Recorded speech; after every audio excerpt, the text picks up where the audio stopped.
Morning students, class 3 subject English chapter 10 हम लोग study करेंगे। सॉन्ग ऑफ ब्यूटीफुल सूप, यानी ब्यूटीफुल सूप यानी शोरबा। सूप मतलब क्या होता है? शोरबा या जूस। तो उसके बारे में एक गाना बना हुआ है, यानी एक कविता बनी हुई है, उसके वो हम लोग आज स्टडी करेंगे। तो इसे जो इसने लिखा है वो है चार्ल्स एल डॉडसन। तो इस कविता के ऑथर हैं वो, लेकिन उनका उपनाम जो है लुइस कैरोल है। तो उन्होंने बहुत सारे ऐसे कविता लिखे हैं बच्चों के ऊपर, जिसमें से ये कविता भी है। ये कविता जो है बच्चों को बहुत पसंद आता है, उनका पसंदीदा उनके पसंद के ऊपर है। तो कैसे है वो देख लेते हैं। इसमें कुछ वर्ड मीनिंग दिया गया। पेन नाम, नेम यानी उपनाम, क्यूरिन यानी ढक्कनदार डोंगा, और डायंटिस यानी मिठाइयाँ, स्टूप यानी झपट्टा मारना, सूप यानी शोरबा और जूस, एडवेंचर यानी साहसी कार्य। तो पढ़ना स्टार्ट करते हैं। देखिए, सूप जो होता है बहुत ही स्वादिष्ट होता है, बच्चे उसको पीते हैं और बहुत ही इंजॉय करते हैं। Beautiful soup so rich and green waiting in A hot Turin, यानी सूप जो है बहुत ही अच्छा लगता है, जो ये आपका हरे सब्जियों से बनता है, ग्रीन।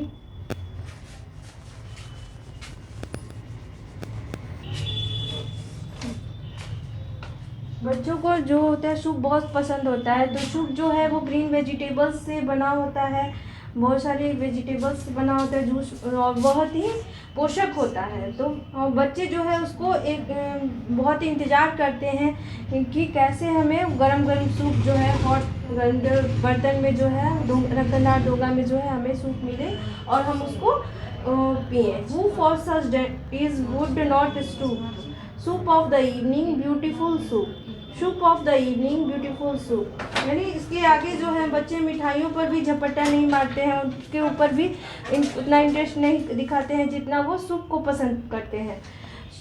शाम में जो है वो बच्चे सूप पीते हैं। Beautiful soup, beautiful soup, soup of the evening beautiful soup, beautiful soup, beautiful soup. Who cares for fish game और एनी अदर डिश, यानी सूप के आगे जो है बच्चे ना ही फिश की परवाह करते हैं और ना ही किसी गेम की परवाह करते हैं, और उन्हें कोई डिश भी पसंद नहीं होता है उसके आगे, सूप के आगे।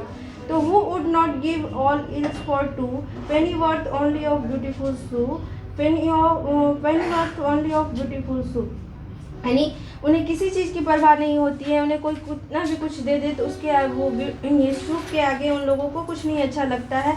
सभी उसको कम मात्रा में ही समझते हैं ब्यूटीफुल सूप के आगे। Beautiful soup, beautiful soup, soup of the evening beautiful soup.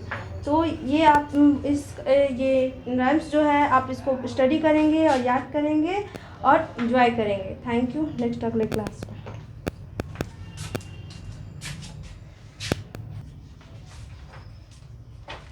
Good morning students, class 3 में सब्जेक्ट मैथ में पेज नंबर 174 एंड 175 हम लोग स्टडी करेंगे। तो 174 में जो है वो सब्ट्रैक्ट है और 175 में मल्टीप्लिकेशन है। तो पहले सब्ट्रैक्ट को हम लोग जान लेते हैं, समझ लेते हैं। तो इसको कैसे करते हैं, जब ये मीटर और सेंटीमीटर आपने ऐड इसका पहले स्टडी किया हुआ है, तो आज सब्ट्रैक्ट करना है मीटर और सेंटीमीटर्स को। तो हमें कुछ नहीं करना है, जो नॉर्मल तरीका होता है हमारा ऐड और सब्ट्रैक्ट का, हमें वही अपनाना है। बस मीटर के नीचे, कॉलम के नीचे मीटर के नंबर्स लिखने हैं और सेंटीमीटर के नीचे सेंटीमीटर्स के नंबर्स को लिखने हैं, अंक को लिखने हैं। बस कॉलम में हमें उसको अरेंज कर लेना है। बस जो सेंटीमीटर के नीचे जितना भी नंबर है उसको उसी के नीचे लिखेंगे, और मीटर के नीचे जितना नंबर है उसको उतना ही लिखेंगे। तो यहाँ पे देखिए, यहाँ मीटर, यहाँ सेंटीमीटर, कॉलम को अलग अलग किया गया है।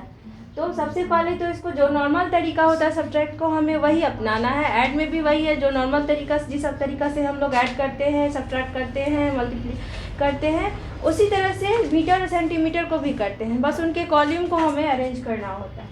तो सबसे यहाँ देखिए 35 मीटर और 22 सेंटीमीटर है। नीचे इसको सब्ट्रैक्ट करना है हमें, उसमें से 24 मीटर एंड 13 सेंटीमीटर। तो सब पहले तो हम लोग लेफ्ट साइड से स्टार्ट करते हैं, राइट साइड से स्टार्ट करते हैं, इसको लेफ्ट की तरफ जाते हैं। तो पहले यहाँ पे 2 जो है 2 3 से छोटा है, तो 2 क्या करेगा, अपने बगल वाले से बोरो करेगा। तो उसमें 2 क्या बन जाएगा, 12। तो ये आपको तो पता है, 12 में से 3 को सब्ट्रैक्ट करेंगे तो 9 होगा। और ये 1, ये 2 1 बन जाएगा। तो 1 में से 1 को सब्ट्रैक्ट करेंगे तो क्या हो जाएगा, 0। 1 में से 1 को सब्ट्रैक्ट करेंगे और यहाँ पॉइंट डाल लेते हैं, यहाँ पे पॉइंट डाल दिया जाता है। ये 5 है, 5 में से 4 को सब्ट्रैक्ट करेंगे तो 1 और 3 में से 2 को करेंगे तो 1।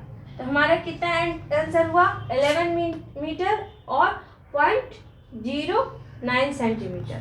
उसके बाद जो है हमारा फिर उसी तरह से हम लोग सब्ट्रैक्ट जो नॉर्मल तरीका है उसी तरह से करेंगे।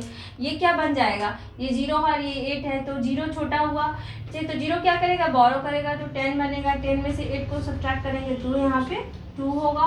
और ये 7 क्या बन गया होता है, 6 में से 3 को सब्ट्रैक्ट करेंगे तो 3 होगा। फिर यहाँ पे पॉइंट डालेंगे।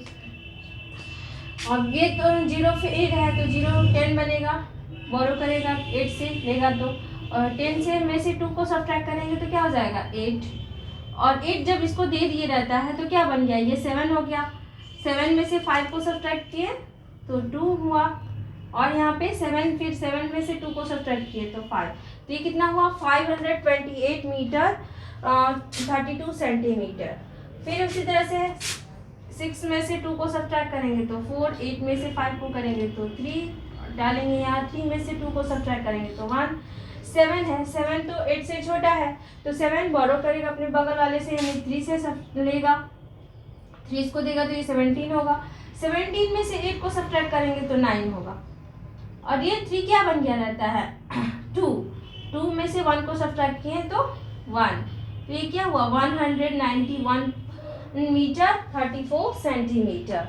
तो उसी तरह से नेक्स्ट ये जो है आप बाकी जो है एक्सरसाइज 4 से 9 तक वो आप इसको HW में कंप्लीट करोगे और बुक में, और इसके बाद कॉपी में भी करोगे। नेक्स्ट पेज जो है मल्टीप्लिकेशन है, यानी नॉर्मल तरीका, ये भी जैसे हम लोग नॉर्मल मल्टीप्लाई करते हैं, गुना करते हैं, उसी तरह से इसको भी हम लोग को करना होगा। बस कॉलम के नीचे जो मीटर के कॉलम में है मीटर को डालेंगे और सेंटीमीटर के कॉलम में सेंटीमीटर को डालेंगे।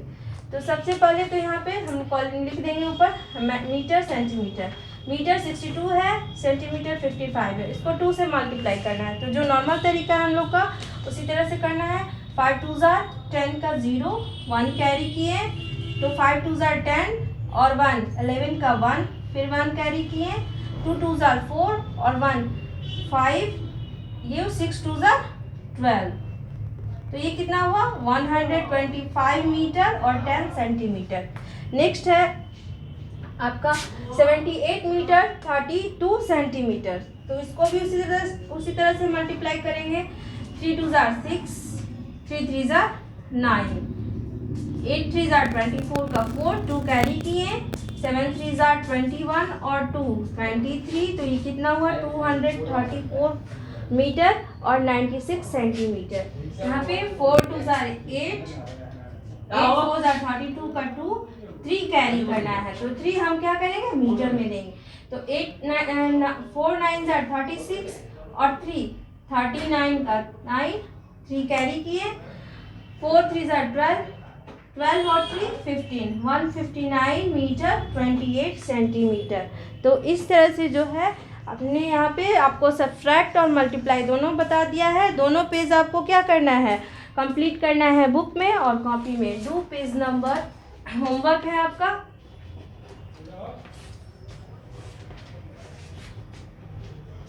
Page number 174 and 175 in book and copy.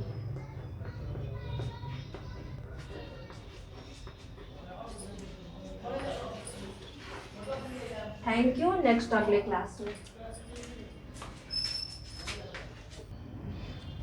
Good morning students, class 3 में आपका स्वागत है।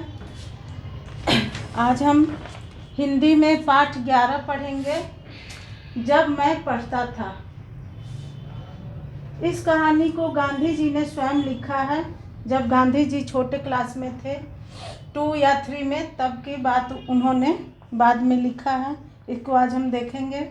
महात्मा गांधी हमारे राष्ट्रपिता कहलाते हैं और इनका भारत आज़ाद करवाने में बहुत बड़ा हाथ है, इसलिए हम इन्हें राष्ट्रपिता कहते हैं।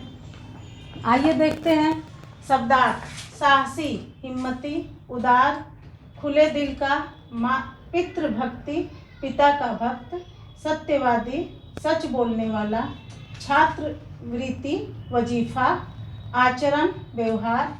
इसमें और भी शब्दार्थ हैं जो कि हम नहीं लिख पाए हैं, बहुत ज़्यादा हो जाएगा।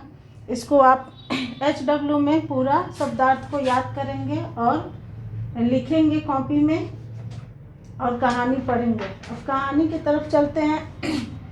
महात्मा गांधी की आत्मकथा का एक अंश, एक अंश है, थोड़ा सा अपने मन की बात ये लिखे हैं। इस कहानी का शीर्षक हो गया जब मैं पढ़ता था। मेरे पिता करमचंद गांधी थे। वह राजकोट में दीवान थे। वह एक सत्यप्रिय, साहसी और उदार व्यक्ति थे। वे सदा न्याय करते थे। मेरी माता का नाम पुतलीबाई था। उनका स्वभाव बहुत अच्छा था। वह धार्मिक विचारों की महिला थी। वह कभी भी पूजा पाठ किए बिना भोजन नहीं करती थी। 2 अक्टूबर 1869 को पोरबंदर में मेरा जन्म हुआ, यानी 2 अक्टूबर 1869। इसको हिंदी में कहेंगे 2 अक्टूबर 1869 को पोरबंदर में मेरा जन्म हुआ। पोरबंदर से पिताजी जब राजकोट गए तब मेरी आयु 7 वर्ष की रही होगी। मैं पहले पाठशाला में, फिर ऊपर के स्कूल में और वहाँ से हाई स्कूल में गया। एक बार पिताजी श्रवण पितृभक्ति नामक नाटक की एक किताब खरीद कर लाए थे। बच्चों, आपने श्रवण कुमार की कथा सुनी होगी। वे अपने माता पिता के भक्त थे। वही वाला इसमें लिखे हैं गांधी जी। श्रवण पितृभक्ति नामक नाटक की एक किताब खरीद कर लाए थे। मैंने उसे बड़े शौक से पढ़ा। उन्हीं दिनों शीशे में तस्वीर दिखाने वाले लोग आया करते थे। उनसे मैंने अंधे माता पिता को बहंगी पर बैठाकर ले जाने वाला श्रवण कुमार का चित्र देखा। मैंने मन ही मन कहा, मैं भी श्रवण कुमार बनूंगा। मैंने सत्यवादी हरिश्चंद्र नाटक भी देखा। बार बार उसे देखने की इच्छा होती। हरिश्चंद्र के सपने आते। बार बार मेरे मन में यह बात उठती कि सभी हरिश्चंद्र की तरह सत्यवादी क्यों न बने। यही बात मन में बैठ गई कि चाहे हरिश्चंद्र की भांति दुख उठाना क्यों न पड़े, पर सत्य को कभी नहीं छोड़ना चाहिए। गांधी जी ऐसा मन में सोच रहे थे कि मैं भी सत्य पर ही चलूँगा। जब मैं केवल 13 वर्ष का था तभी मेरी विवाह कस्तूरबा के साथ हो गई। यानी गांधी जी की पत्नी का नाम कस्तूरबा बाई था, आप लोग जानते होंगे। मगर मेरी पढ़ाई चलती रही। 5वीं और 6ठी कक्षा में तो छात्रवृत्तियाँ भी मिली थी। अपने आचरण की ओर मैं बहुत ध्यान देता था। यदि इसमें भूल हो जाती तो मेरी आंखों में आंसू भर जाते। अपने से बड़ों तथा शिक्षकों का अप्रसन्न होना मुझे सहन नहीं हो पाता था। मुझे यह याद भी नहीं कि मैं कभी किसी भी शिक्षक या किसी लड़के से झूठ बोला हूँ। गांधी जी झूठ नहीं बोलते थे। मैंने पुस्तकों में पढ़ा था कि खुली हवा में घूमना स्वास्थ्य के लिए लाभकारी होता है। यह बात मुझे बहुत अच्छी लगी और तभी से मैं सैर करने की बात सोच ली और सैर करने की आदत डाल ली। सैर करना भी एक प्रकार का व्यायाम ही है। इससे मेरा शरीर मजबूत हो गया। एक भूल की सज़ा मैं आज तक पा रहा हूँ। पढ़ाई में अक्षर अच्छे होने की ज़रूरत नहीं, यह गलत विचार मेरे मन में इंग्लैंड जाने तक रहा। आगे चलकर दूसरों के मोती जैसे अक्षर देखकर मैं बहुत पछताया। मैंने देखा कि अक्षर बुरे होना अपूर्ण शिक्षा की निशानी है। बाद में मैंने अपने अक्षर सुधारने का काफ़ी प्रयत्न किया, मगर नहीं हो पाया। परंतु पके हुए, जैसे कहा जाता है कि पके हुए घड़े पर अगर हम मिट्टी डालें तो क्या वो पकड़ेगा? नहीं पकड़ेगा। उसी तरह परंतु पके घड़े पर कहीं मिट्टी चढ़ सकती है क्या? सुलेख शिक्षा का जरूरी अंग है। इसीलिए बच्चों, सुलेख पे टीचर लोग या शिक्षिका लोग विशेष ध्यान देते हैं बच्चों को कि सुलेख लिखना बहुत अनिवार्य होता है। सुलेख से हमारी राइटिंग अच्छी बनती है, जो कि आगे चलकर बहुत सराहनीय होती है। इसके लिए चित्रकला सीखनी चाहिए बच्चों को। बालक जब चित्रकला सीखकर चित्र बनाना जान जाता है, तब यदि अक्षर लिखना सीखे तो मोती जैसे अक्षर हो सकते हैं। ये गांधी जी का कहना है बच्चों, कि पहले चित्रकला में ध्यान देना चाहिए, उसके बाद जब आपको चित्र बनाना आ जाए तब आप सुलेख लिखेंगे तो आपकी राइटिंग बहुत अच्छी होगी। इस प्रकार आप डेली सुलेख लिखेंगे। आज इस कहानी को पढ़ने के बाद अगर नहीं लिख रहे होंगे तो अच्छी बात है। आप आज से लिखना शुरू कर देंगे सुलेख, इंग्लिश और हिंदी में। मेरे संस्कृत शिक्षक का काम लेने में, मेरे जो संस्कृत शिक्षक थे, गांधी जी कह रहे हैं इसमें कि शिक्षक काम लेने में बड़े सख्त थे। माने काम लेने के हिसाब किताब में वो ढिलाई नहीं देते थे, हिसाब से मतलब समय पर काम ले लेते थे। फारसी के शिक्षक नरम थे। विद्यार्थी आपस में बातें करते कि फारसी बड़ी सरल है। यह सुनकर मैं ललचाया। इसलिए फारसी वाले शिक्षक सरल थे कि बच्चों पर वो विशेष कड़ाई नहीं करते थे, और जो संस्कृत वाले शिक्षक थे वो कड़ाई करते थे। इसलिए बच्चों को लगा कि नहीं, फारसी वाले ही शिक्षक अच्छे हैं। तो एक दिन की बात है, यह सुनकर मैं ललचाया और एक दिन फारसी की कक्षा में जा बैठा। यह देखकर संस्कृत शिक्षक ने मुझे बुलाया और समझाया, तुम्हें संस्कृत समझने में कोई कठिनाई हो तो मुझे बताओ। मैं तो सब विद्यार्थियों को अच्छी तरह संस्कृत पढ़ाना चाहता हूँ। आगे चलकर इसमें रस ही रस है। देखो, हिम्मत ना हारो, तुम फिर मेरी कक्षा में आकर बैठो। मैं उन शिक्षक के प्रेम के कारण मना न कर सका। आज भी मैं उनका उपकार मानता हूँ, क्योंकि आगे चलकर मैंने समझा कि संस्कृत का अच्छा अध्ययन किए बिना न रहना चाहिए। संस्कृत सबसे पुरानी भाषा है, प्राचीन भाषा हमारी संस्कृत है। इसलिए गांधी जी को भी बहुत अच्छा लगा, और ये हिंदी से मिलते जुलते भाषा को माना गया है। मैं हाई स्कूल में मंद बुद्धि विद्यार्थी नहीं माना जाता था, पर जहाँ तक याद है मुझे कभी अपने होशियारी का कोई गर्व न रहा। इनाम या छात्रवृत्ति पाने पर मुझे आश्चर्य होता था, लेकिन अपने आचरण की मुझे बड़ी चिंता रहती थी।